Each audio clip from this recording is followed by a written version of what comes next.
முருகன் 2 கையில கொடுக்கிறவரோ 4 கையில கொடுக்கிறவரோ 6 கையில கொடுக்கிறவரோ கிடையாது. 12 கையில தரக்கூடியவர். கேட்டவருக்கு கேட்ட வரங்களை அல்ல, நினைத்தவருக்கு நினைத்த வரத்தை விட அதீதமான நலன்களை வாரி வாரி வழங்கக்கூடியவர்.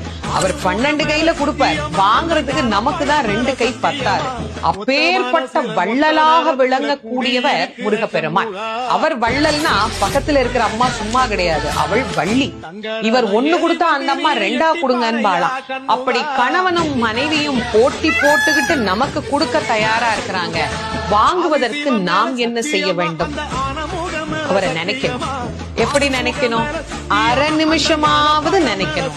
அரை நிமிஷம் எப்படி நினைக்கணும்? எனக்கு கொடுப்பாரு, எனக்கு கொடுப்பாரு, எனக்கு கொடுப்பாருன்னு நினைக்க கூடாது. முருகப்பெருமானை உள்ளம் உருகி, அந்த உள்ளம் உருகுகிற போதே நமக்கு அப்படியே கண்களில் இருந்து ஆனந்த கண்ணீர் அப்படியே பெருகும். அந்த கண்ணீர்